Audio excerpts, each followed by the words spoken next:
મંદિર છે ને એ પૂજા કરવાનું કે દર્શન કરવા જવા માટેનું જ સ્થાન નથી, એ જાતને રિચાર્જ કરવા માટેની જગ્યા છે.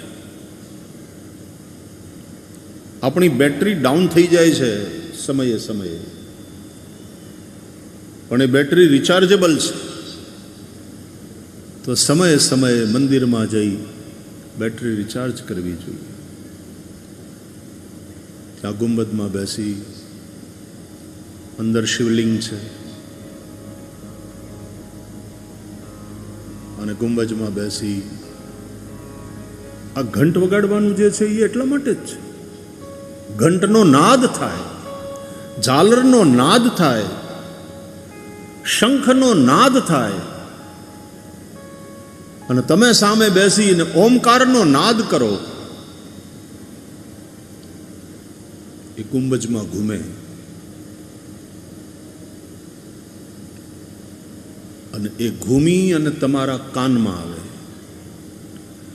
એટલે તમારા કાન દ્વારા અંદર પ્રવેશેલો નાદ જે તમે મોઢેથી કર્યો અને તમારી અંદરથી પોતાની મેળે ઉઠી રહેલો અનાહત નાદ, એ બંને અંદર ટકરાય એટલે એક અદ્ભુત વિશિષ્ટ વિસ્ફોટ થાય છે અંદર.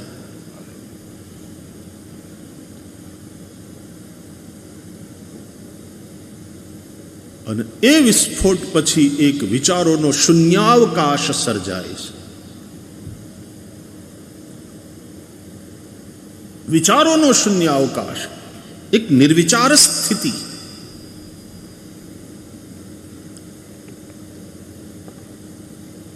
ધ્યાન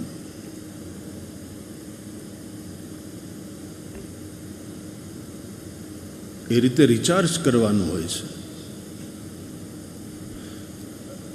આપણે મંદિરોમાં એટલી ભીડ કરીએ છીએ, એટલો ગોકીરો કરીએ છીએ, કોલાહલ.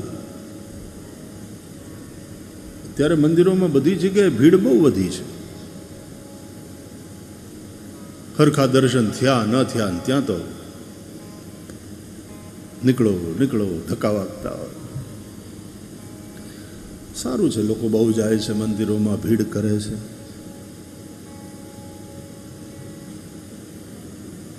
રિચાર્જ થવાનું મળતું નથી, એવો ચાન્સ, એવો અવસર મળતો જ નથી.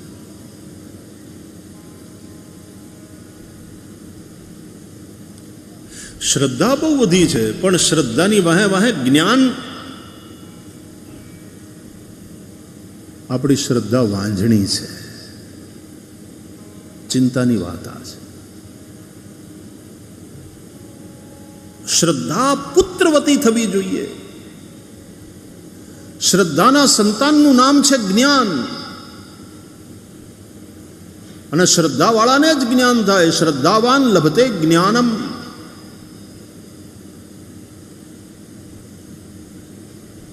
જ્ઞાન જ મુક્ત કરે છે. રીતે જ્ઞાનાન્ન મુક્તિ. જ્ઞાન જેવું પવિત્ર કંઈ નથી. ભગવાન કહે છે ગીતામાં, નહીં જ્ઞાનેન સદૃશમ પવિત્રમ ઇહ વિદ્યતે. જ્ઞાન સમાન કશું પવિત્ર નથી.